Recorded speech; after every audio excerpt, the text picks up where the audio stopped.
Hello guys, good evening. मेरा नाम पुष्पेंद्र है। आप सभी का सिलेक्शन अड्डा क्लासेस में स्वागत करते हैं।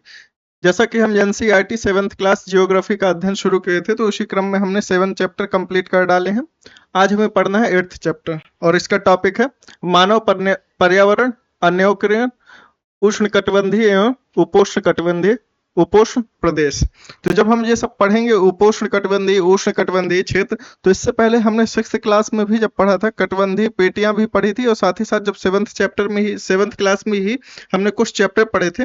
जैसे कि हमने एक चैप्टर पढ़ा था प्राकृतिक वनस्पति एवं वन्य जीवन, ठीक है, और मानवीय पर्यावरण बस्तियां, परिवहन एवं संचार, ये सब पढ़े थे। और जब पृथ्वी के अंदर की गतिविधियों के साथ साथ हमारी बदलती पृथ्वी के बारे में जब पढ़ा था, तो हमने वहां पर देखा था कि आखिरकार पृथ्वी पर कौन कौन सी पेटियां, उष्णकटिबंधीय पेटियां हैं। तो जैसे पहले देखा था कि जो विषुवत रेखा के आसपास या कहें भूमध्य रेखा के आसपास जो क्षेत्र पड़ता है वो कौन सा कहलाता है, उष्णकटिबंधीय क्षेत्र। उसी के जब हम कर्क रेखा के ऊपर चले जाते हैं या कर्क रेखा के नॉर्थ में जाते हैं, तो हमें पता चलता है कि वहां पर उपोष्ण कटिबंधीय, और इसी तरह और आगे जाते हैं तो उपध्रुवीय और ध्रुवीय क्षेत्र हमें देखने को मिलता है। तो इसी क्रम में देखेंगे कि आखिरकार इनका विभाजन किस आधार पर हुआ है, और इनके विभाजन के आधार पर हम ये देखेंगे, उसको कनेक्ट करते हुए ये समझना है कि हमारी मानवीय पर्यावरण या मानव पर्यावरण जो है वो कैसे अंतर क्रिया करता है और कैसे कैसे इंटरेक्ट होता है और इनसे कैसे प्रभावित होता है पेटियों से। और वहाँ की वनस्पति कैसी है, लोग कैसे हैं, रहन सहन कैसा होता है, क्योंकि जिस क्षेत्र में रहते हैं या जिस लोकेशन पे रहते हैं उसके अनुसार हमारी क्या होती है, आर्थिक साथ ही साथ सांस्कृतिक क्रियाएं भी क्या हो जाती हैं, प्रभावित हो जाती हैं। और वहां पर देखते हैं कि उस क्षेत्र के अनुकूल होने वाली क्या पाई जाती है, वनस्पतियां देखने को मिलती हैं। और वनस्पतियों को प्रभावित करती है वहाँ की स्थलाकृति, वहाँ की जलवायु और मौसम। तो हम इन सब चीजों को कनेक्ट करते हुए इस चैप्टर को समग्रता से समझने का प्रयास करेंगे, ठीक है। तो पहले शुरुआत करते हैं एनसीईआरटी की रीडिंग या कहें इसकी भूमिका को लेते हैं, पहले से समझने का प्रयास करते हैं। एक छोटी स्टोरी है, दो लोगों की बात करी जा रही है कि एक रेणुका जो एक लड़की है बहुत उत्साहित थी, उसके चाचा श्रीकांत लगभग 4 महीने के बाद आज घर आए थे। तो जो रेणुका के जो चाचा जी हैं श्रीकांत, वो क्या करते हैं, एक टूरिज्म या कहें बायोलॉजिकल जो बायो बायोग्राफर होते हैं ना, तो जो क्या करते हैं यहाँ वहाँ जाते हैं और फोटो लेते हैं, कई कई जगह के जंगलों के जाते हैं, वहाँ के वन्य जीवों की लेते हैं, वहाँ के कई सारे जो अलग स्पेशल स्पीसीज होती है उनकी क्या करते हैं, फोटोज लेते हैं। तो ये बायोग्राफर हैं। तथा बहुत यात्रा करते बहुत छोटी उम्र से ही रेणुका की रुचि वन्यजीव एवं वनों में थी। जब उसके चाचा ने प्राकृतिक संबंधी पुस्तकों को उसका परिचय कराया, उस दूरस्थ स्थल एवं वहां रहने वाले लोगों की तस्वीरें उसे हमेशा आकर्षित करती थी। तो आप देखते होंगे कि जैसे रेणुका के चाचा जी ही क्या करते हैं, जब यहाँ वहाँ घूमने जाते हैं और कई जगह की फोटोज कलेक्ट करते हैं, वहाँ के डिफरेंट टाइप के लोगों के, मतलब जैसे लोग होते हैं डिफरेंट लोकेशन पे जाएंगे या डिफरेंट रीजन्स में जाएंगे तो हमें वहाँ के लोग डिफरेंट मिलेंगे, और साथ ही साथ वहाँ की हमें वनस्पतियां भी और वन्य जीव भी हमें डिफरेंट देखने को मिलेगा। और इस चैप्टर में हमें बेसिकली दो रीजन्स का पढ़ना है। एक है हमारा अमेजन बेसिन जो कि साउथ अमेरिका में पड़ता है, और साथ ही साथ हमारा जो दूसरा रीजन रहेगा बेसिकली जो पढ़ने का है वो इंडिया का है। इंडो ब्रह्मपुत्र या कहें गंगा ब्रह्मपुत्र का रीजन जो है, जो दो आप क्षेत्र बनता है इंडिया का, और यहाँ से ब्रह्मपुत्र नदी जो निकलती है पूर्वोत्तर राज्यों से, तो उसको समझना है। तो वहाँ की स्थिति क्या है, वहाँ पर डाइवर्सिटी क्या है, बायोडाइवर्सिटी कैसी है, लोग कैसे हैं, लोकेशंस कैसा है, ट्रांसपोर्ट सुविधाएं कैसी हैं। तो उन सब चीजों को समझने का प्रयास करना है, और ये समझना है कि आखिरकार वहां की स्थलाकृति लोगों को कैसे प्रभावित कर रही है या लोग स्थलाकृति से कैसे प्रभावित कर रहे हैं, और ये दोनों ही स्थलाकृतियां और साथ ही साथ लोग जलवायु और मौसम से कैसे प्रभावित हो रहे हैं। इन सभी चीजों को कनेक्ट करते हुए हम आगे इसको समझने का प्रयास करते हैं। चलिए चलते हैं। अमेजन बेसिन का हमें यहाँ पर पढ़ना है। तो एक यहाँ पर कुछ इंटरेस्टिंग स्टोरी बताई गई अमेजन बेसिन या कहें अमेजन नदी का नाम कैसे पड़ा था। तो ये बोला गया, स्पेन के जो अन्वेषक थे, जो डिस्कवर करने वाले थे, जो वहां पर खोज किए थे अमेजन नदी की, तब की बात कर रहे हैं।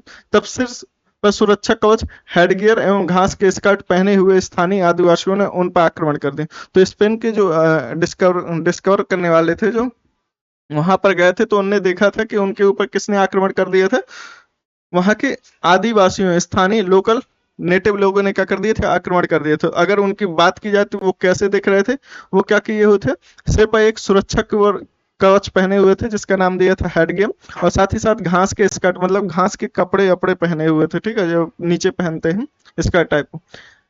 आक्रमणकारियों ने उन्हें प्राचीन रोमन साम्राज्य के अमेजोन्स नामक महिला योद्धाओं के आक्रमण समूह की याद दिला दी।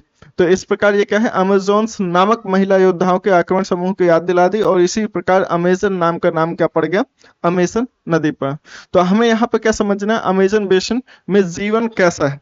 तो अगर हम अमेजन बेसिन को पहले समझ लेते हैं कि अमेजन बेसिन कहाँ पर है, और इसके मैप के थ्रू ही चीजें हम समझने का प्रयास करेंगे। अगर आप इस मैप को देखेंगे यहाँ पर, तो आपको देखने को मिलेगा क्या है कि अमेजन नदी की लोकेशन क्या है, जो कि पहले तो आप ये समझ लीजिए कि ये क्या हमारा साउथ अमेरिका है, क्या है, साउथ अमेरिका कॉन्टिनेंट है, दक्षिण अमेरिका महाद्वीप है। तो दक्षिण अमेरिका महाद्वीप में अमेजन नदी की अवस्थिति क्या है, इसका लैटिट्यूड देख लेते हैं, अक्षांशीय विस्तार देख लेते हैं कैसा है। तो ये क्या है, एक मिनट मार्कर चेंज कर लेते हैं पहले, ठीक है।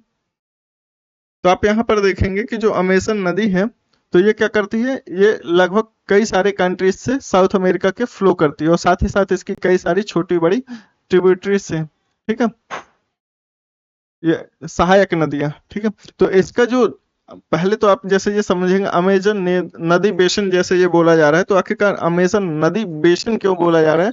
तो बेसिन का आप समझेंगे कि बेसिन बोलने की वजह क्या होती है, बेसिन क्यों बोलते हैं, बेसिन का मतलब होता है ऐसा नदी का वह क्षेत्र जहां से नदी की सहायक नदी और साथ ही साथ मुख्य नदी प्रवाहित होती है जिस क्षेत्र से, उस पूरे क्षेत्र को मिलाकर क्या कहा जाता है, बेसिन कहते हैं, ठीक है। तो ये क्या हो जाता है, ये नदी बेसिन क्या हो रही है, यहाँ से फ्लो कर रही है, या कहें अमेजन नदी पूरे फ्लो कर रही है। तो अगर इसके कंट्रीज की बात करें तो आपको यहाँ पर मिल जाएगा कौन सा, इक्वाडोर मिल जाएगा, यहाँ पर कोलंबिया मिल जाएगा, ये तो पूरा ब्राजील ही हो गया, आपको दिख ही रहा होगा ये क्या होगा, पूरा ब्राजील हो गया यहाँ पर, ठीक है। और यहाँ पर नीचे होगा पेरू। तो किन किन कंट्रीज में, साउथ अमेरिका की कंट्रीज में इसका फ्लो देखा जाता है, नदी का प्रवाह क्षेत्र देखा जाता है। तो पेरू हो गया, पेरू में उसकी कुछ मेन नदी नहीं है, लेकिन इसकी जो अमेजन की सहायक नदी है, कुछ जो छोटी बड़ी जो सहायक नदी है यहाँ से निकलती हैं, पेरू से भी, आपको इक्वाडोर से मिल जाएगी, और कोलंबिया से, और पूरी ब्राजील में ये क्या करती है, फ्लो करती है। वेनेजुएला में भी कुछ कुछ नदियां क्या है, इसकी सहायक नदियां वहां से निकलती हैं, ठीक है। तो अगर बात करते हैं, चलिए यहाँ से थोड़ा सा रीडिंग भी कर लेते हैं इसकी कि अमेजन बेसिन में क्या क्या, जैसे आप देखेंगे पहली बात तो ये कि इसकी लैटिट्यूड या कहें अक्षांशीय विस्तार देख लेते हैं। तो आप ये देखेंगे कि यहाँ पर जो अक्षांशीय है, अक्षांश रेखा है, लगभग अमेजन नदी के आसपास ये क्या करती है, यहाँ से निकलती है। आप इस मैप में देख लीजिए, जो 0 डिग्री इक्वेटर ये क्या करता है, यहाँ से ये ऐसे निकल रहा है, और इसके ऊपर का है, एक मिनट इसका मार्कर चेंज कर लेते हैं अपन,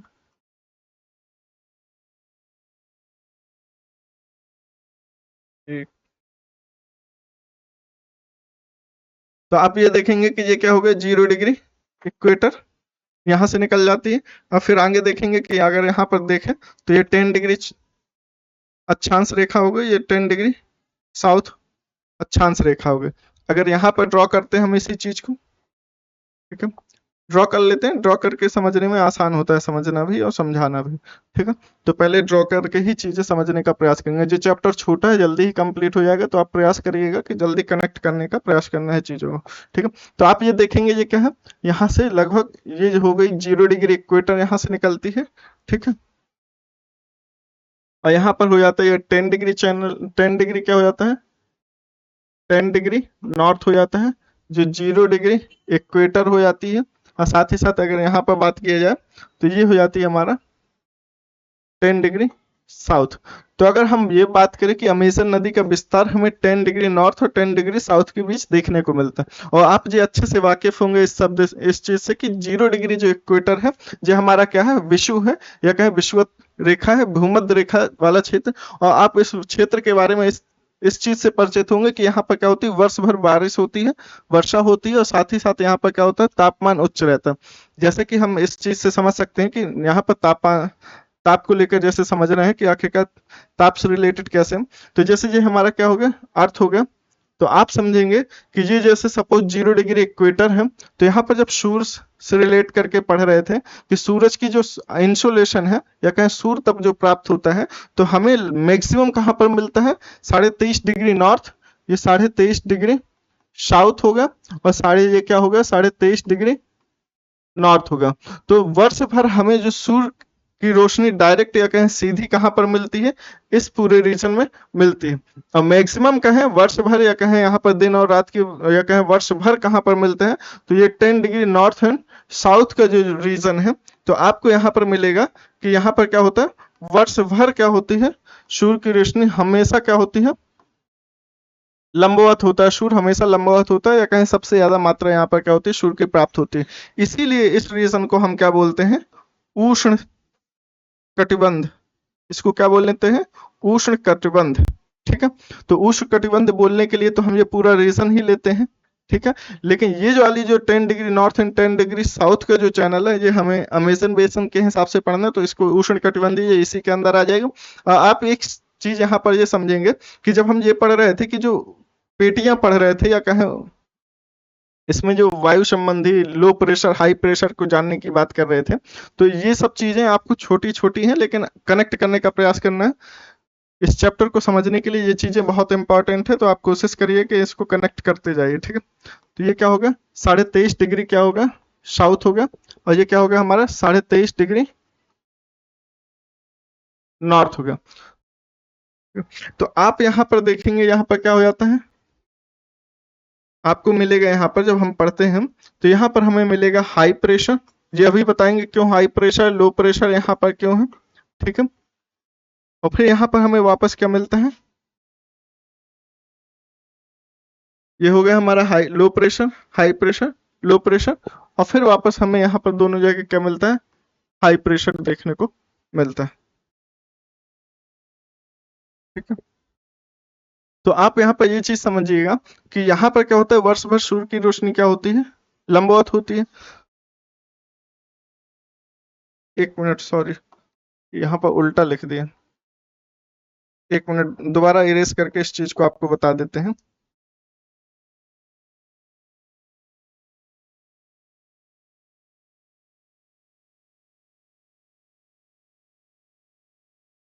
ये क्या हो गया हमारा 0 डिग्री इक्वेटर, ये 23.5 डिग्री क्या होगा नॉर्थ, एंड ये 23.5 डिग्री क्या होगा साउथ। ठीक है, तो आप यहाँ पर देखेंगे कि ये हमारा जो इक्वेटर है 0 डिग्री, तो यहाँ पर क्या होती है, वर्ष भर सूर्य की रोशनी लंबवत होती है, तो जिससे क्या होती है, प्रकाश यहाँ कहीं यहाँ पर टेम्परेचर ज्यादा होता है तो यहाँ पर हमें मिलता है लो प्रेशर। ठीक है, और यहाँ पर मिल जाता है हमें हाई प्रेशर, कहाँ पर, कर्क रेखा के आसपास। ठीक है, ये हो गई हमारी कर्क रेखा। यहीं पर हमें क्या मिलते हैं, फ्रंट बनते हुए देखने को मिलते हैं। ठीक है, फ्रंट बनते हैं या कहें वताग्र बनते हैं। ठीक है, यहाँ पर भी क्या हो जाता है, हाई प्रेशर हो जाता है। ठीक है, लो प्रेशर हाई प्रेशर दोनों तरफ मिलेगा। फिर वापस हमें यहाँ पर क्या मिलेगा, आगे चल के लो प्रेशर हाई प्रेशर, फिर वापस हमें यहाँ पर लो प्रेशर देखने को मिलेगा। ठीक है, ये लो प्रेशर रीजन मिलेगा, फिर वापस हमें यहाँ पर हाई प्रेशर देखने को मिलेगा।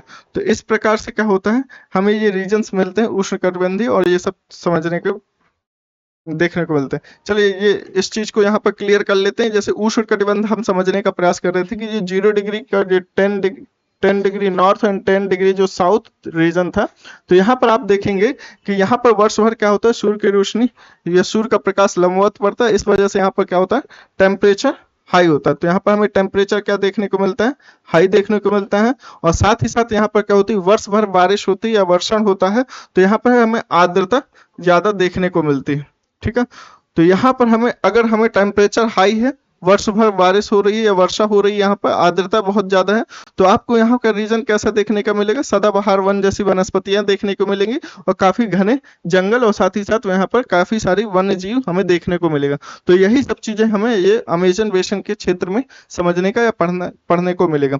अमेजन बेसिन के विषय में जानने से पहले हम मानचित्र देख लेते हैं। ध्यान देखिए, उष्णकटिबंधीय प्रदेश कर्क रेखा और मकर रेखा के मध्य स्थित है। तो ये पूरा रीजन है, ये क्या कहलाता है, हमारा उष्णकटिबंधीय प्रदेश कहलाता है या क्षेत्र कहलाता है। अगर हम बात करते हैं भूमध्य रेखा के 10 डिग्री उत्तर या 10 डिग्री दक्षिण की बात करें, तो इसके बीच क्या हो जाता है, जो हमारा क्या है, पूरा अमेजन बेसिन स्थित देखने को मिलता है।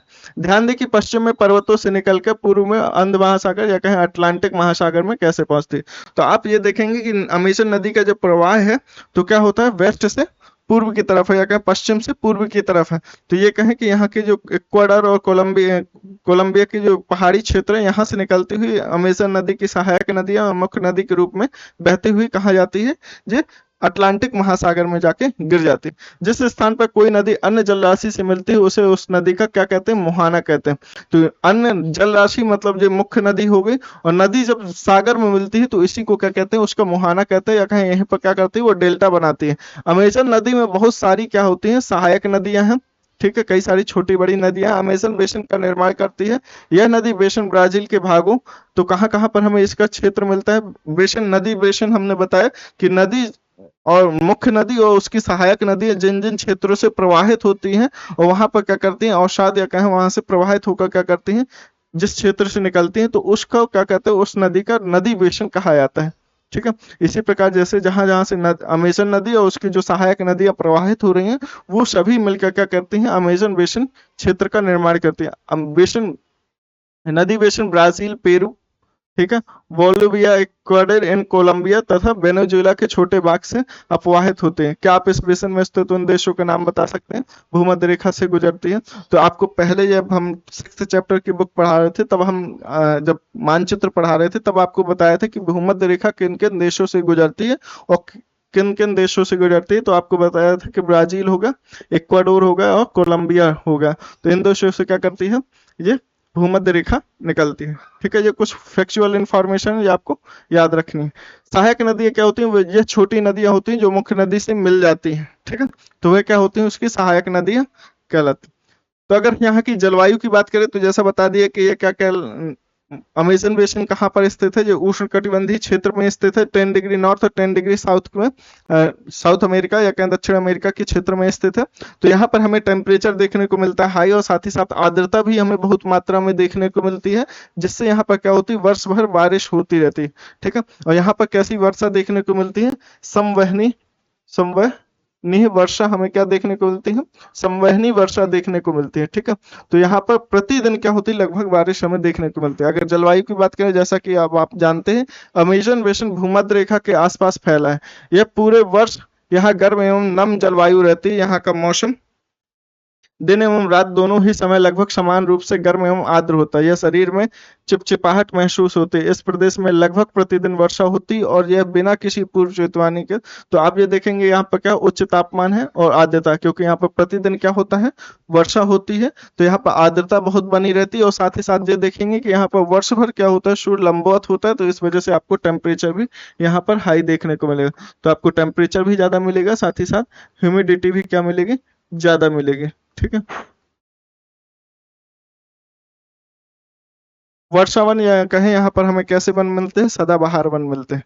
ठीक है, तो यहाँ पर सदाबहार वन होने की वजह से क्या देखने को मिलता है कि इसकी क्या होती है, कई सारी इतनी ज्यादा पेड़ पौधे हो जाते हैं कि जो सूर्य के प्रकाश होता है वो क्या नहीं होता, धरती तक या कहें जमीन तक नहीं पहुंच पाता। इस वजह से क्या होती है, वहां पर हमें डिफरेंट प्रकार की या कहें कुछ विशेष प्रजातियां वनस्पति की मिलती हैं, जो कि क्या होती है, परजीवी प्रकार की होती है, जैसे ब्रोमो ब्रोमीलाइड, ठीक है, आर्किड। आर्किड से क्या होती है, जो झाड़ियां टाइप की होती हैं, जो एक दूसरे के सहारे क्या करती हैं, चलते हैं, पैदा मतलब यहाँ से वहां विकसित होते हैं। इन प्रदेशों में अत्यधिक वर्षा के कारण यहाँ की भूमि पर सघन वन उग जाते हैं। तो ये इतने सघन होते हैं कि पत्तियों तथा शाखाओं से एक छत का निर्माण बन जाता है, छत सी बन जाती है, जिसके कारण सूर्य का प्रकाश जमीन तक नहीं पहुंच पाता या कहीं धरातल तक नहीं पहुंच पाता। यहाँ की भूमि प्रकाश रहित एवं नम बनी रहती है। यहाँ केवल वही वनस्पति पनप सकती है जिसमें छाया में बढ़ने की क्षमता हो। इस प्रकार हमें यहाँ पर क्या देखने को मिलता है, परजीवी पौधे देखने को मिलते हैं, जैसे ब्रोमीलाइड हो गया। ठीक है, तो ब्रोमीलाइड होता क्या है, ये एक विशेष प्रकार का पौधा होता है जो अपनी पत्तियों में क्या करता है, जल को संचित कर कर रखता है। और इसीलिए यहाँ पर देखा जाता है कि ब्रोमीलाइड जो पौधा होता है, तो उसमें मेढक जैसे जो प्राणी होते हैं, ये क्या करते हैं, इस जल के पैकेट में क्या करते हैं, अपने अंडे देने का कार्य करते हैं। ठीक है, तो ये क्या करते हैं, इस पौधे के पत्तियों में क्या करते हैं, यहाँ पर ये जल संचय रहता है, तो उसमें क्या करते हैं, ये अंडे देते हैं।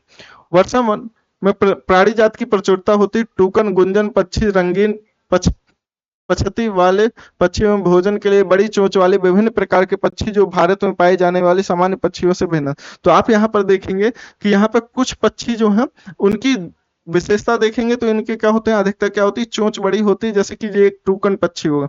तो यहाँ पर ऐसा क्यों है, क्योंकि यहाँ की जो नीचे की जमीन होती है वो क्या होती है, मैक्सिमम टाइम पे क्या होती है, नमी युक्त होती है। तो इस वजह से यहाँ के पक्षियों में क्या देखा जाता है, ये कुछ विशेषता देखी जाती है स्पेशल टाइप की, जैसे इस टूकन पक्षी हो गया या गुंजन पंछी होगा, तो इनमें ये देखने को मिलती है कि इनकी क्या होती है, चोंच लंबी होती है। ठीक है, जो कि हमारे भारत में जो पाए जाने वाले सामान्य पक्षी होते हैं तो उनकी चोंच क्या होती है, सामान्यतः छोटी होती है।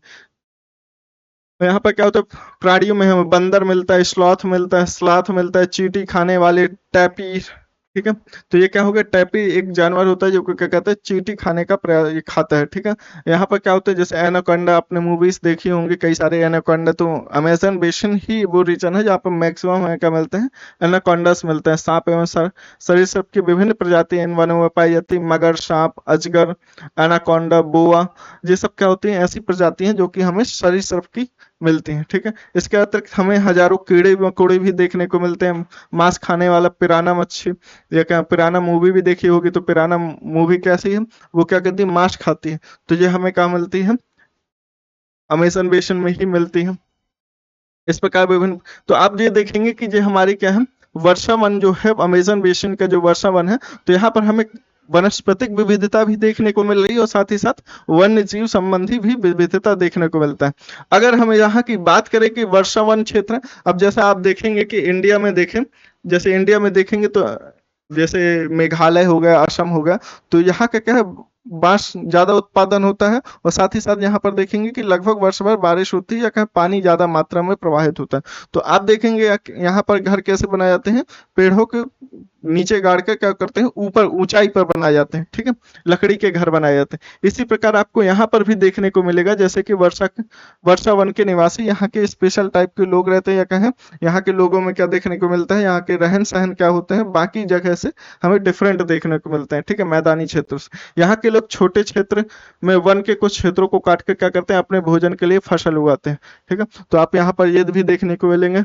स्लैश एंड बर्न कृषि का भी पद्धति देखेंगे कि जो स्थानांतरित कृषि के रूप में देखी जाती है। ठीक है, झूम खेती देखी जाती है, तो यहाँ पर ये लोग करते हैं। तो आप यहाँ पर कुछ इनके पारिवारिक संबंधित कुछ ऐसी विशेषताएं हैं, जैसे कि पुरुष क्या करते हैं, यहाँ पर कृषि कार्य बेसिकली नहीं करते, ये क्या करते हैं, बेसिकली क्या करते हैं, पुरुष क्या करते हैं, शिकार करते हैं तथा मछली पकड़ने के लिए नदी की तरफ जाते हैं, नदियों में जाते हैं। लेकिन यहाँ की जो महिलाएं होती है वही क्या करती है, मैक्सिमम कृषि कार्य करती हैं। ठीक है, महिलाएं फसलों का ध्यान रखती है, वे मुख्यतः टोपियोका, अनानास, शकरकंद। तो जो यहाँ की महिलाएं होती हैं तो किन किन फसलों का क्या करती हैं, उत्पादन करती हैं मैक्सिमम, तो यहाँ की महिलाएं मैक्सिमम आपको देखने को मिलेगा टोपियोका, अनानास, शकरकंद आदि फसलें उगाती हैं, क्योंकि मछली यहाँ पकड़ना या शिकार करना संभव नहीं कि हमें डेली ही मछली मिल जाए, जितना कि हमारे भोजन के लिए जरूरी है, या कहीं शिकार हमें डेली ही मिल जाए। तो इसलिए क्या करते हैं, यहाँ के लोग कृषि पर भी निर्भर है, साथ ही साथ शिकार और मत्स्य शिकार पर भी क्या है, निर्भर है।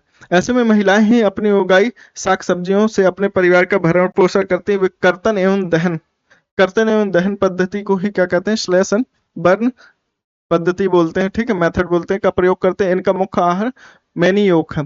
ठीक है, तो एक इनका क्या होता है, मैनियोक मुख्य आहार है, जिसे क्या कहते हैं, कसावा भी कहते हैं। यह एक आलू की तरह जमीन के अंदर पैदा होता है। ये चींटियों की रानी एवं अंडा कोष भी खाते हैं। तो आप ये देखेंगे कि जैसे कुछ आप देखते होंगे कि कई लोग क्या करते हैं, यूट्यूब में रील्स में देखे होंगे कि लाल चींटियां जो होती हैं उनको पीस कर क्या करते हैं, केचप बनाते हैं, जैसे हम लोग टमाटर का केचप बनाते हैं। तो इसी तरह ये क्या करते हैं, जो लाल चींटियां होती हैं, चींटियों की जो रानी होती है या कहें उनके अंडों को भी क्या करते हैं, खाते हैं, क्योंकि उसमें कैसा टेस्ट आता है चींटियों में, ये एसिडिक टेस्ट आता है, ये कहें खट्टा टेस्ट आता है। और ये इनका जो मेन फूड है वो क्या है, मैनियोक उनका क्या है, मेन फूड है। ठीक है, तो अगर मेन फूड की बात करें तो कौन सा है, मैनियोक है। ठीक है, मैनियोक क्या हो जाता है, इनका मुख्य फूड हो जाता है। और ये क्या करते हैं, मछलियों के अंडे, साथ ही साथ मछलियों का क्या करते हैं, खाते हैं। और यहाँ के और फसलों के बारे में बात करते हैं, जैसे कॉफी हो गया, मक्का हो गया, कोको जैसी नकदी फसल भी यहाँ पर उगाई जाती है। ठीक है, तो ये कॉमर्शियल खेती होती है, जैसे कोको हो गया, मक्का हो गया, ठीक है, कॉफी हो गई, तो ये क्या है, कॉमर्शियल, ये क्या है, वाणिज्यिक खेती है। ये क्या है, नकदी फसलों के रूप में देखी जाती है। ठीक, वर्षा अत्यधिक मात्रा में घरों के लिए लकड़ी प्रदान करते हैं। वर्षा वन जो होते हैं यहाँ पर देखने को मिलता है, यहाँ पर क्या है, तो बहुत सारे सदाबहार वन है, तो बड़ी मात्रा में यहाँ पर क्या है, वन क्षेत्र है। ठीक है। इसलिए अमेज़न बेसिन को क्या बोलते हैं, अमेज़न जंगल को क्या बोलते हैं, पृथ्वी का हृदय, लंग्स भी बोलते हैं, फेफड़े भी बोलते हैं, ठीक है। क्योंकि यहाँ पर बहुत मात्रा में क्या है, वन क्षेत्र है। 8 पॉइंट समथिंग कुछ क्या है इसका मिलियन वर्ग किलोमीटर क्या है इसका क्षेत्र है। वहीं पर इंडिया का अगर देखा जाए तो 3.24 मिलियन वर्ग किलोमीटर है। तो अगर कंपेयर करें तो पृथ्वी इंडिया से क्या है 2 गुना से भी क्या है ज्यादा क्षेत्रफल को घेरे हुए है अमेज़न बेसिन क्षेत्र, ठीक है।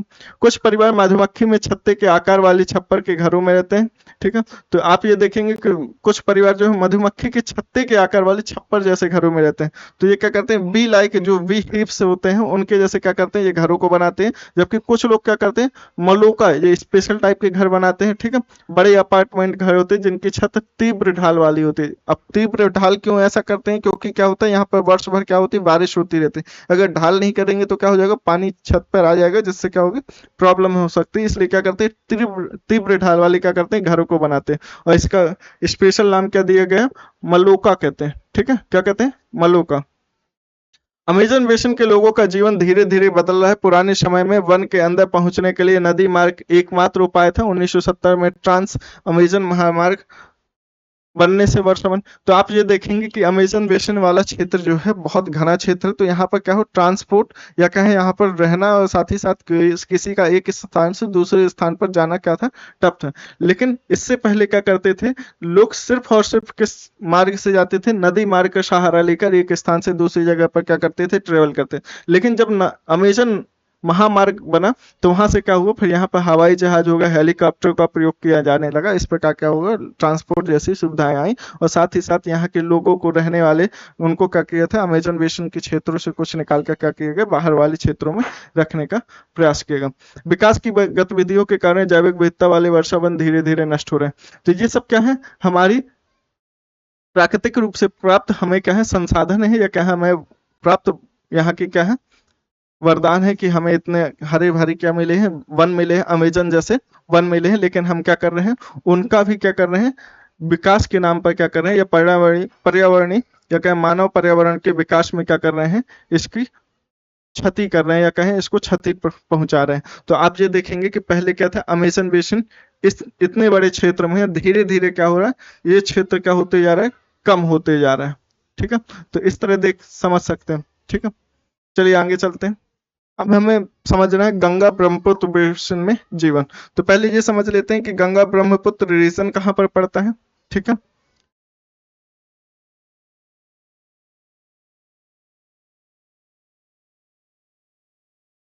तो आप ये देखेंगे गंगा ब्रह्मपुत्र बेसिन में जीवन। तो गंगा ब्रह्मपुत्र रीजन को हम मैप से देख लेते हैं कहाँ पर आ जाता है, ठीक है। तो आप ये देखेंगे तो गंगा ब्रह्मपुत्र रीजन को, ठीक है। तो ये हो गई, क्या हो गई हमारी, ये गंगा नदी हो गई, ठीक है। ये क्या हो गई हमारी, गंगा रिवर हो गए, ठीक है। और ये हो गई हमारी कौन सी, यमुना रिवर। और यहाँ से आती है अरुणाचल प्रदेश से प्रवाहित होती है, ये आती है ब्रह्मपुत्र नदी। और ये दोनों जाके कहाँ मिल जाती है, बांग्लादेश में मिल जाती है, ठीक है। यहाँ पर ये जमुना कहलाती है, फिर आगे जाके पद्मा कहलाने लगती है बांग्लादेश में, ठीक है।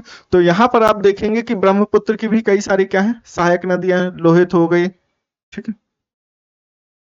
यहाँ पर क्या हो गई, एक मिनट, तो ये क्या हो गई, लोहित हो गई, दिबांग हो गई, ठीक है। यहीं पर कौन सी, तीस्ता हो गई, ठीक है। ये कई सारी इसकी क्या है, सहायक नदियां, ठीक है। इसकी और भी कुछ सहायक नदियां हैं।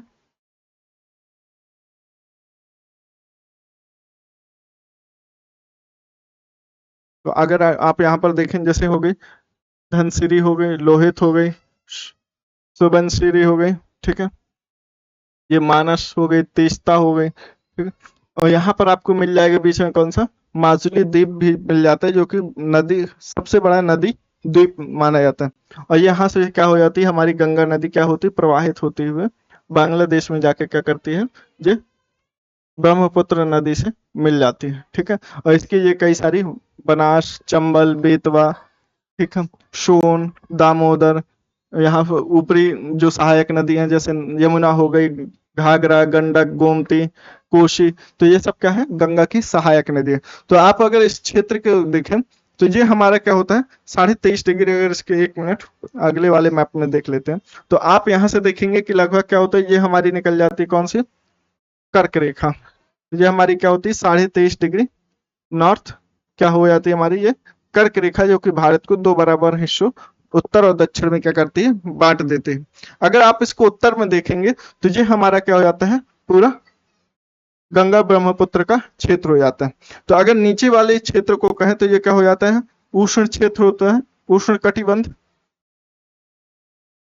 ये क्या हो जाता है हमारा उष्ण कटिबंध। इसी के उत्तर में देखेंगे तो आपको ये क्षेत्र मिलेगा उपोष्ण कटिबंध।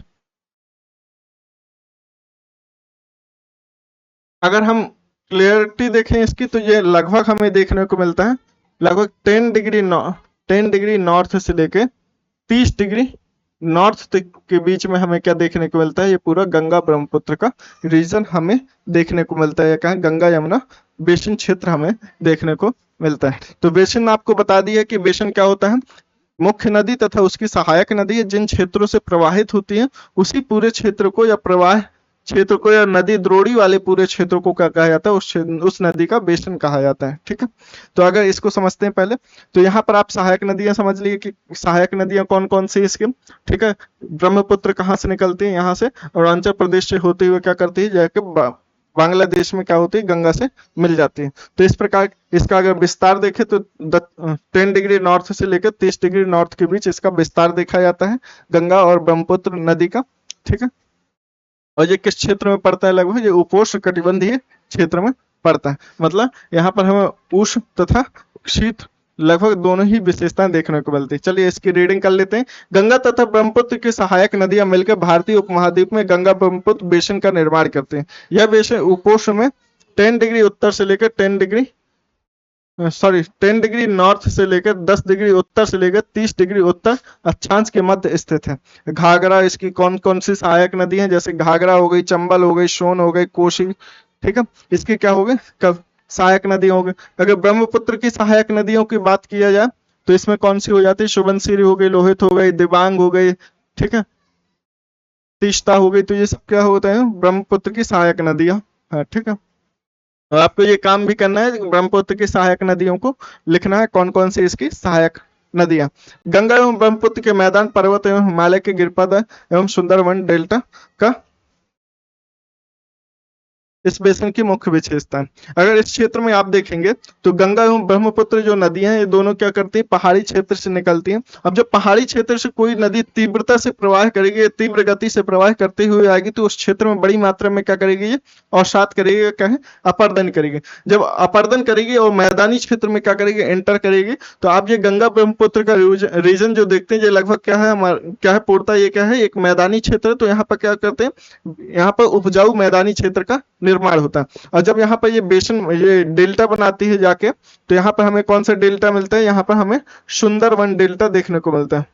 ठीक है, सुंदरवन डेल्टा। तो अगर हम इसकी विशेषताएं बताएं, गंगा ब्रह्मपुत्र नदी बेसिन की अगर विशेषताएं की बात करें तो हमारी ये कौन सी, सुंदरवन डेल्टा हो जाता है। गंगा ब्रह्मपुत्र नदी का जो बेसिन क्षेत्र होगा, गंगा नदी का मैदानी क्षेत्र होगा, गंगा यमुना दो आप क्षेत्र हो जाता है, ये एक मैदानी और उपजाऊ क्षेत्र है।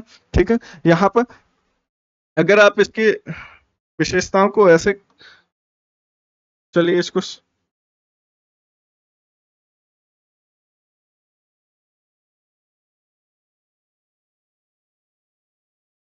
एक मिनट, चीजें करेक्ट और भी कंपाइल एक जगह करते जाते हैं तो ज्यादा से। तो आप ये देखेंगे यहाँ पर कि ये जो गंगा ब्रह्मपुत्र का रीजन है ये 10 डिग्री नॉर्थ से लेके 30 डिग्री नॉर्थ अक्षांश के बीच हमें इसका विस्तार देखने को मिलता है। तो आपको यहाँ पर क्या क्या चीजें मिलेंगे, सुंदरवन डेल्टा मिल जाएगा, सुंदरवन डेल्टा मिल जाएगा। ठीक है, और साथ ही साथ आपको क्या मिल जाएगा, यहाँ पर हिमालयी क्षेत्र, हिमालयी नदियां, यहाँ की क्या है विशेषता है कि ये क्या होते हैं, हमेशा सदाबहार नदियां होती है, या क्या है वर्ष भर क्या होती है, प्रवाहित होती है। इनमें वर्ष भर क्या होता है, जल होता है। ठीक है, जल की मात्रा बनी रहती है। ठीक है, और साथ ही साथ और क्या देख सकते हैं, यहाँ पे मैदानी क्षेत्र देखने को मिल जाता है, मैदानी क्षेत्र। और मैदानी क्षेत्र में कैसी, उपजाऊ उपजाऊ नदी क्षेत्र। अगर आप ये देखें कि गंगा जो है भारत की सबसे बड़ी नदी है, और ब्रह्मपुत्र भी क्या है, एक बहुत प्रमुख बड़ी नदियों में से एक एक है, और इसका जो प्रवाह क्षेत्र है या कहें इसकी जल ग्रहण क्षमता जो है बहुत ज्यादा है। दोनों ही नदियां भारत की प्रमुख जल ग्रहण क्षमता वाली नदियों में देखा जाता है। तो आप यहाँ पर देखेंगे कि इस क्षेत्र में जो नदी का सोर्स है, तो यह कहें जल का प्रमुख स्रोत जो है ये गंगा और ब्रह्मपुत्र नदियां। तो आप यहाँ पर देखते हैं कि मैदानी क्षेत्र भी है। अब जब मैदानी क्षेत्र है और पर्याप्त मात्रा में हमें क्या मिल रहा है, यहाँ पर जल की उपलब्धता मिल रही, तो यहाँ पर क्या होता है, कृषि कार्य अधिक देखने को मिलते हैं। ठीक है, कृषि कार्य यहाँ पर देखने को मिलेगा। ठीक है, और साथ ही साथ आप ये देखेंगे कि यहाँ पर हमें क्या मिल जाता है, सुंदरवन डेल्टा। तो यहाँ पर सुंदरवन डेल्टा की कुछ हमें वनस्पतिक विशेषता मिल जाती है, विशेषताएं हमें देखने को मिल जाती है। जैसे सुंदरी वन वृक्ष जो होते हैं, सुंदरी वृक्ष देखने को मिल जाते हैं। ठीक है, तो यहाँ पर कृषि उपजाऊ मैदान है, तो यहाँ पर क्या है, कृषि क्षमता अधिक है। और साथ ही साथ मैदानी क्षेत्र होने के कारण यहाँ पर क्या है, ट्रांसपोर्ट की सुविधा क्या है, आसान है। ट्रांसपोर्ट डेवलपमेंट क्या है, आसान है, या कहें डेवलपमेंट क्रियाएं आसानी से हो सकते हैं। क्या, परिवहन संसाधनों का विकास आसानी से हो सकता है। हिमालयी नदियां हैं, तो यहाँ पर क्या होगा, सदाबहार नदियां होंगी। ठीक है, सदा नीरा नदियां होंगी। ठीक है, इसमें हमेशा नदियों में क्या होता है, पानी बना रहता है। और साथ ही साथ आप ये देखेंगे कि इन नदियों के क्षेत्रों में क्या होता है, हम हाइड्रो पावर्स का डेवलपमेंट करते हैं, इलेक्ट्रिसिटी का भी डेवलपमेंट करते हैं इस नदी। तो चलिए इसको हम यहीं से पढ़ने का प्रयास करते हैं, कैसे कैसे। ठीक है, मैदानी क्षेत्र में अनेक चाप झील पाए जाते हैं। तो आपको चाप झील याद होगा, नहीं है याद तो बता देते हैं। तो जब कोई नदी क्या करती है, विसर्ग करते हुए प्रवाहित होती है। ठीक है, जब कोई नदी विसर्ग करते हुए प्रवाहित होती है और लगातार अवसाद के निक्षेपण से किसी नदी का किसी एक भाग का क्या हो जाना, मुख्य नदी से जब अलग हो जाती है, तो उसी को क्या कहते हैं, उसी को क्या कहते हैं, उसका चाप झील कहते हैं। तो जैसे आप ये देखेंगे कि ये क्या होगा, मुख्य नदी से क्या हो गई, अलग हो गए, तो ये क्या बना लेगी, एक चाप झील का निर्माण करेगी। तो ये हमारी क्या कहलाएगी, चाप झील। और इसको क्या कहते हैं, साथ ही साथ इसको गोखोर झील भी बोलते हैं, गोखोर। ठीक है, गोखोर झील क्यों कहते हैं, क्योंकि गाय की जो खुर होते हैं या क्या पैर होते हैं उसके समान हमें देखने को मिलता है। और इंग्लिश में ही इसी को क्या बोलते हैं, ऑक्सबो बोलते हैं, ऑक्सबो लेक्स बोलते हैं। ठीक है, ठीक है, तो ये चीज क्लियर हो गई। चलिए आगे चलते हैं। मानसून के मध्य जून से मध्य सितंबर के बीच वर्षा होती। तो आप इस क्षेत्र में देखते होंगे, भारत में मानसून की स्टार्टिंग केरल से बात की जाए तो लगभग 1 जून से शुरू हो जाता है, और 15 जून या मिड ऑफ द जून के बीच में क्या होता है, हमारे उत्तर क्षेत्र में या कहें मैदानी क्षेत्र तक पानी या कहें वर्षा जल पहुंच जाता है, मानसून पहुंच जाता है। तो मानसून हमारे यहाँ पर लगभग जून से लेकर मध्य सितंबर के बीच होता है, या मानसून से वर्षा देखने को मिलती है। ग्रीष्म ऋतु में गर्मी और शीत ऋतु में यहाँ पर क्या होती है, ठंड पड़ती है, क्योंकि ये पूरा क्षेत्र कैसा है, हमारा उपोष्ण क्षेत्र है। ठीक है, बेसिन क्षेत्र में विभिन्न प्रकार की स्थलाकृतियां हैं, जैसे जनसंख्या के। ठीक है, बेसिन क्षेत्र में विभिन्न प्रकार की स्थलाकृतियां। तो अगर यहाँ की स्थलाकृतियों की बात की जाए तो हमें यहाँ पर मैदान भी देखने को मिलता है, लेकिन मैक्सिमम क्षेत्र का है मैदानी क्षेत्र, साथ ही साथ पहाड़ पर्वतीय क्षेत्र भी हमें देखने को मिलता है। तो यहाँ पर हमारी जनसंख्या के वितरण में विविधता देखने को मिलती है।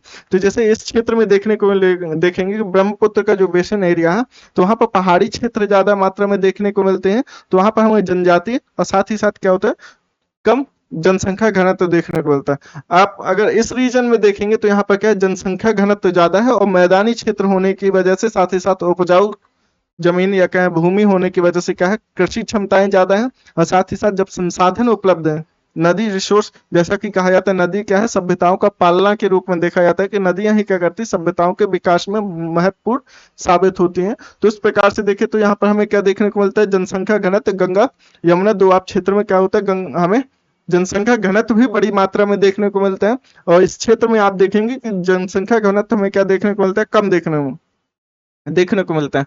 और आप ये समझेंगे कि जब हम पिछले स्थलाकृतिक देख रहे थे पृथ्वी की प्रमुख स्थलाकृतियां जब 6th चैप्टर जियोग्राफी पढ़ रहे थे तो उसमें देखे थे कि स्थलाकृतियां ही क्या कर रही थी, लोगों को क्या कर रही थी, प्रभावित कर रही थी, लोगों के निवास को प्रभावित कर रही थी, लोगों की जनसंख्या घनत्व को प्रभावित कर रही थी। तो हम यहाँ पर देखे थे कि स्थलाकृतियां वहां की वनस्पति, ठीक है, वहां की जनसंख्या, वहां के लोगों की विकास या रहन सहन को क्या कर रही थी, प्रभावित कर रहे थे। और साथ ही साथ जब हम नेक्स्ट चैप्टर 7th चैप्टर में पर्यावरण पढ़े तो हम ये देखे थे कि लोग वहां के स्थलाकृति को प्रभावित करते हैं जब मानवीय पर्यावरण के विकास का कार्य करते हैं। तो दोनों ही चीजें आपको समझ के चलना है, ठीक है। तो बेसिन क्षेत्र में विभिन्न प्रकार की स्थलाकृतियां जिस कारण हमें क्या देखने को मिलता है, जनसंख्या के वितरण में पर्यावरण की प्रमुख भूमिका देखने को मिलती है, ठीक है। तो जैसा पर्यावरण है तो उस अनुसार हमें जनसंख्या का वितरण देखने को मिलता है। जैसे ब्रह्मपुत्र बेसिन क्षेत्र में बताया कि यहाँ पर जनसंख्या घनत्व कम देखने को मिलता है, जबकि गंगा यमुना दोआब क्षेत्र में जनसंख्या घनत्व हमें सबसे ज्यादा देखने को मिलता है। जैसे बिहार वाले रीजन में हमें 1100 समथिंग कुछ देखने को मिलता है, ठीक है। तीव्र ढाल वाले पर्वतीय क्षेत्र बेसिन के लिए या कहें बसने के लिए क्या है, प्रतिकूल नहीं है। अतः गंगा ब्रह्मपुत्र मैदान या पर्वतीय क्षेत्र में कम लोग रहते हैं, ठीक है। तो जो पर्वतीय क्षेत्र होते हैं वहां पर ढलान होती है, वहां पर सेटलमेंट क्या होता है, आसान नहीं होता, क्योंकि परिवहन सुविधाएं क्या होती, कम होती हैं, या कहें विकास कार्य कम हो पाते हैं, या कहें वो संवेदनशील क्षेत्र होता है। अगर वहां पर ज्यादा डेवलपमेंट जैसे कार्य किए जाएंगे तो वहां पर भूस्खलन जैसी समस्याएं उत्पन्न हो सकती है। और साथ ही साथ वहां पर क्या नहीं है, हमें वाटर रिसोर्सेज कम देखने को, वहां से नदियां जरूर प्रवाहित होती है लेकिन वहां पर वाटर रिसोर्स या कहें वाटर को स्टोर करने की क्षमता कम होती है।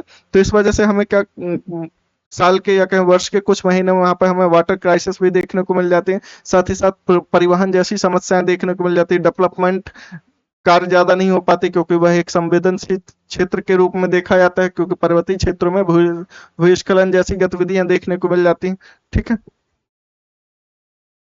चलिए आगे चलते हैं। तो मानवीय प्रवास के लिए मैदानी क्षेत्र सबसे उपयुक्त माने जाते हैं। अतः यहाँ जनसंख्या घनत्व तो अधिक देखने को मिलता है। और यहाँ की मिट्टी भी क्या होती है, उपजाऊ होती है, स्थानों पर फसल उगाने के लिए क्या होती है, काफी महत्वपूर्ण होती है। समतल भूमि उपलब्ध है। अब जब समतल भूमि मैदानी क्षेत्र में हमें उपलब्ध होगी तो वहां पर हम कृषि कार्य ज्यादा से ज्यादा करेंगे, वहां पर ट्रांसपोर्ट सुविधाएं आसानी से डेवलप किए जा सकते हैं। और वहां पर क्या है, इतना ये संवेदनशील क्षेत्र देखा नहीं जाता मैदानी क्षेत्र, ठीक है।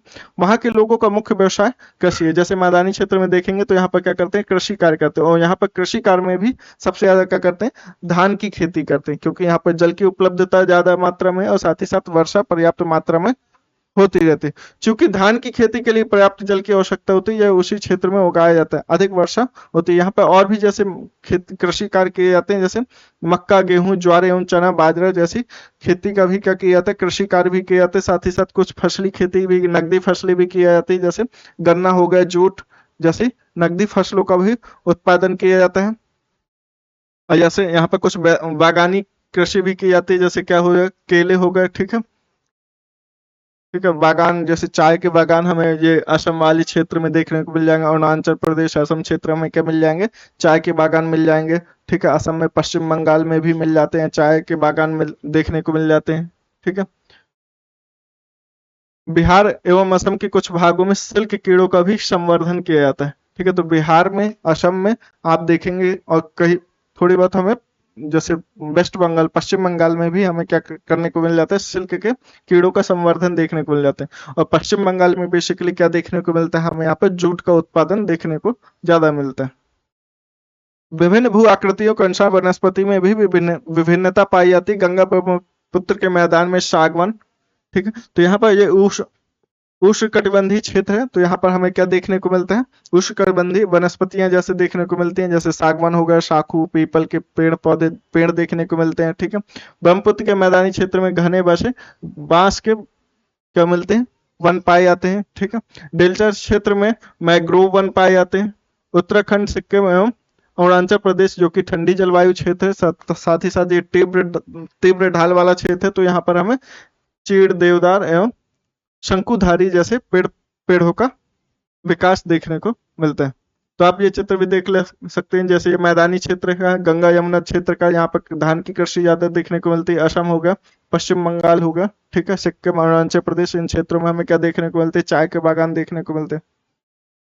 अगर यहाँ की वनस्पति वन्य जीवों की बात की जाए तो यहाँ पर हाथी, गैंडा, हिरण, बंदर आदि जैसे सामान्य रूप से हमें जो यहाँ पर मैदानी क्षेत्र में जो जीव जंतु पाए जाते हैं वो देखने को मिलते हैं। साथ ही साथ यहाँ पर असम में आपको एक सींग वाला गेंडा देखने को मिल जाएगा, ब्रह्मपुत्र के मैदान में ये पाया जाता है। ये असम का मानस वन्य जीव अभ्यारण्य है, तो वहां पर आपको एक सींग वाला गंडा देखने को मिल जाएगा। ठीक है, मगरमच्छ जो साफ जल के मगरमच्छ होते हैं या कहें साफ जल या नदी क्षेत्र में जो नदियों में पाए जाते हैं मगरमच्छ, ठीक है, तो ये चंबल वाली नदियों में हो गए मगर पाए जाते हैं। ठीक है, नदी के साफ जल झील एवं बंगाल की खाड़ी में प्रचुर मात्रा में जलीय जीव पाए जाते हैं। जैसे यहाँ पर कुछ मछली हैं, जैसे रोहू हो गई, कतला, हिल्सा मछलियों की सबसे लोकप्रिय प्रजाति यहाँ पर देखने को मिलते हैं। साथ ही साथ मछली चावल इस क्षेत्र का रहने वाले लोगों का मुख्य है। तो पश्चिम बंगाल हो गया, असम क्षेत्र हो गया। ठीक है, ठीक है, तो इस क्षेत्र में आपको क्या देखने को मिलेगा कि यहाँ की संसाधनों की उपलब्धता के अनुसार इनकी क्या है, यहाँ पर लोगों के रहन सहन खान पान में देखने को मिलता है। जैसे वहाँ के पश्चिम बंगाल, असम, बिहार के क्षेत्र के लोग क्या हो गए, ज्यादा मात्रा में मछली और चावल ग्रहण करते हैं। ठीक है, यहाँ पर वेदिकाओं का निर्माण खड़ी ढालों पर समतल सतह बनाकर कृषि करने के लिए होता है। ढाल को इसलिए हटाया जाता है कि जल का प्रवाह क्या हो सके, तीव्र ना हो। तो आप जब पहाड़ी क्षेत्रों में जाएंगे तो असम असम होगा, अरुणाचल प्रदेश, पश्चिम बंगाल में आप जाएंगे तो वहां पर जो चाय की खेती की जाती है, तो जो पहाड़ी क्षेत्र होते हैं उसमें क्या किया जाता है, वेदिकाओं का निर्माण किया जाता है। तो क्या होता है, ये पतली पतली पट्टियां काट के क्या किया जाता है, नदी के प्रवाह को या कहीं जल के प्रवाह को धीमा करने का प्रयास किया जाता है, और उन्हीं वेदिकाओं में क्या करते हैं, चाय जैसे बागानों का निर्माण किया जाता है, जिससे कि क्या किया जाए, चाय का उत्पादन किया जा सके। गंगा ब्रह्मपुत्र नदी के अलवर जल में एक प्रकार की डॉल्फिन पाई जाती है, जिसको क्या बोलते हैं, गंगेटिक डॉल्फिन भी बोलते हैं, शूशु भी नाम दिया जाता है। ये क्या होती है, अंधी होती है। ये क्या करती है, ये वेव्स को जनरेट करके क्या करती है, ये सिग्नल्स भेजती है और क्या करती है, अपने आप में ये देखेंगे कि यहाँ पर क्या है, शूशु की उपस्थिति से जल की शुद्धता का पता चलता है। ठीक है, तो अगर हमारे गंगा नदी में ये इसकी कमी देखने को मिल रही है या कहें इसमें लगातार कमी होती जा रही है, तो इसकी वजह क्या है, हमारी गंगा नदी क्या हो रही है, लगातार प्रदूषित होती जा रही है। अब प्रदूषित करने वाले क्या है, हम ही लोग हैं, जो मानव बस्तियां हैं या क्या मानवीय पर्यावरण है, उसको क्या कर रहे हैं, लगातार क्षति पहुंचाने का प्रयास कर रहा है। ठीक है, ये एक स्टोरी दी गई है, आप इसको पढ़ दीजिएगा।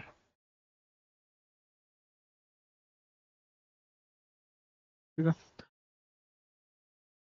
अगर आप ये देखेंगे तो गंगा ब्रह्मपुत्र का जो रीजन है, तो यहाँ पर आपकी बड़ी बड़ी सिटीज देखने को मिल जाएगी। जब ब्रह्मपुत्र रीजन में जाएंगे, ब्रह्मपुत्र नदी बेसिन में जाएंगे, तो आपको उतनी बड़ी सिटियां कहें उतने डेवलपमेंट नहीं देखने को मिलेगा।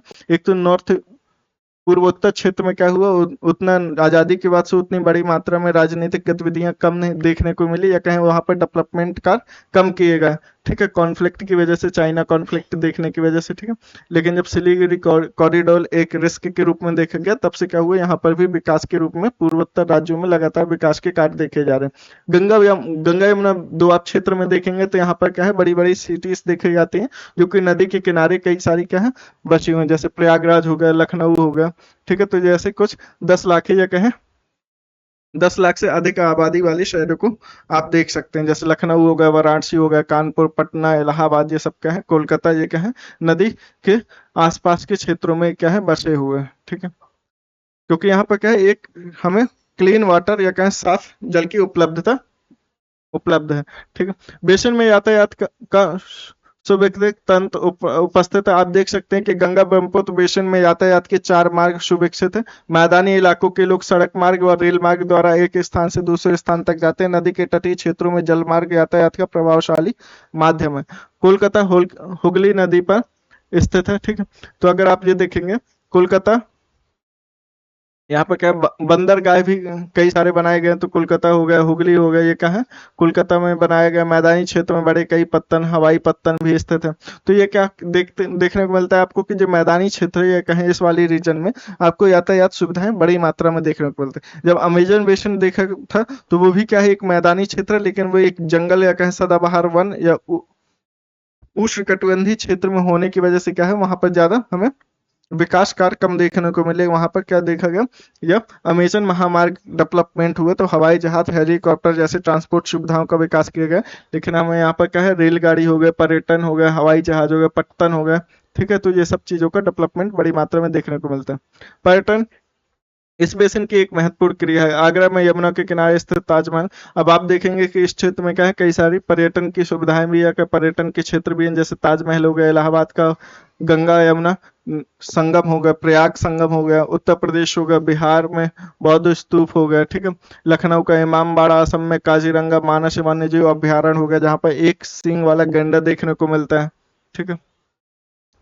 यहाँ पर कुछ अरुणाचल प्रदेश में क्या देखने को मिलती है, हमें जनजातीय सांस्कृतिक विशेषता देखने को मिलती है। तो ये इस हमें क्या देखे, एक सांस्कृतिक विविधता के रूप में क्या है, पर्यटन के क्षेत्र के रूप में देखने को मिलता है। इसके कुछ फैक्ट है, इसको समझ लेते हैं। सार्वभौमिक तो जैसे 2 अक्टूबर 2014 को प्रधानमंत्री ने स्वच्छ भारत मिशन लॉन्च किया था, ये एक फैक्ट है आपके लिए, पढ़ लीजिएगा, याद भी करना है, ठीक है। ये भी एक फैक्ट ही था कि गंगा में हमें क्या मिलती है, गंगेटिक डॉल्फिन मिलती है, जिसको शूशु भी बोला जाता है। ये क्या है, अंधी मछली होती है, या क्या अंधी डॉल्फिन होती है, डॉल्फिन मछली नहीं है, ठीक है, पहले तो ये समझ लीजिएगा। तो आप ये देख भी सकते हैं, 2011 की जनगणना को आपको रेफरेंस लेना है।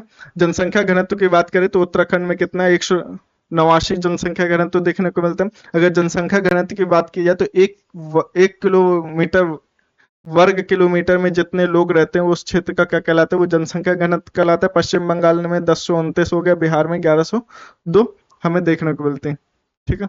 चलिए ये चैप्टर यहाँ पर कंप्लीट हो गया। बेसिकली ये क्या है, ये कॉन्सेप्ट, यहाँ पर कॉन्सेप्ट कम था, मेनली क्या था, ये फैक्चुअल इंफॉर्मेशन चैप्टर था, कि आपको यहाँ पर कई सारे फैक्ट दिए गए हैं, और वो भी फैक्ट कैसे रिलेटेड है, वहाँ की वनस्पति कौन कौन सी है, वहाँ पर कौन कौन सी वनस्पतियाँ पाई जाती हैं, वहाँ पर कौन कौन से वन्य जीव पाए जाते हैं, ठीक है। तो ये सब इसमें ज्यादा, लेकिन अगर इसकी बात की जाए तो इसमें क्या इंपॉर्टेंट है, जैसे जलवायु कि यहाँ पर जलवायु के अनुसार क्या होता है। अगर यहाँ पर सीधे सी बात की जाए तो इस चैप्टर में फैक्ट के अनुसार अगर देखा जाए तो ये फैक्चुअल चैप्टर था।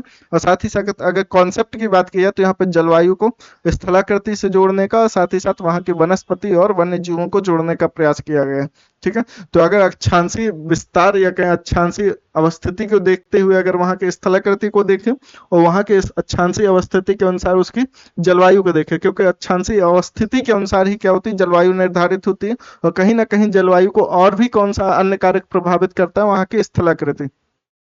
कि इंडिया में जो मानसून आता है तो उसमें कहीं ना कहीं बहुत बड़ा रोल हमें देखने को मिलता है हिमालयी क्षेत्र का, ठीक है। ये पश्चिमी घाट का हो गया, हिमालय का हो गया, इसका बहुत बड़ा हमें क्या देखने को मिलता है, योगदान देखने को मिलता है। कि भारत के मैदानी क्षेत्र या कहें गंगा दोआब क्षेत्र में बड़ी मात्रा में वर्षा हो पाती है, या कहें पर्याप्त मात्रा में एक निर्धारित समय अवधि पे, या कहें मानसून के जो जून और मध्य जून से लेकर मध्य सितंबर के बीच जो मानसूनी वर्षा है वह हमें क्या होती है, प्राप्त होती है। और साथ ही साथ अक्षांशीय अवस्थिति आप देख सकते हैं 10 डिग्री नॉर्थ से लेकर 10 डिग्री साउथ के बीच में अवस्थिति की वजह से हमें यहाँ पर क्या देखने को मिलता है, एक मैदानी क्षेत्र का विकास देखने को मिलता है। और पर्वतीय क्षेत्र होने की वजह से यहाँ पर हमें सदा नदियां देखने को मिलती हैं, जैसे गंगा यमुना, साथ ही साथ ब्रह्मपुत्र जैसी नदियां देखने को मिलती है। और जब नदियां, और जैसा कि माना जाता है कि नदियां क्या होती हैं, जैसे सभ्यताओं का पालना के रूप में देखा जाता है कि ये इसने क्या किया है, नदियों ने कई सभ्यताओं को पाला है, कि नदियों के किनारे कई सारी सभ्यताओं का विकास हुआ है, ठीक है। तो उस रूप में देखें तो मैदानी क्षेत्र में क्या है, यहाँ पर क्या है, काफी ये उपजाऊ है, तो यहाँ पर कृषि कार्य ज्यादा है। एक हमें जल संसाधन में हमें क्या मिल रहा है, साथ में मिल रहा है। और साथ ही साथ यहाँ पर मैदानी क्षेत्र होने की वजह से परिवहन जैसी गतिविधियां आसान हो जाती हैं, ठीक है। यहाँ की वनस्पति भी इसी के अनुसार क्या होती है, निर्धारित होती है, ठीक है। तो ये सब चीजें हमें वहाँ की वनस्पति, जलवायु और अक्षांशीय अवस्थिति से हमें कनेक्ट करते हुए इस चीज को समझ रहे हैं, ठीक है। तो ये चैप्टर अब यहीं पर कंप्लीट होता है। अब नेक्स्ट चैप्टर कल करेंगे। Thank you, have a nice day.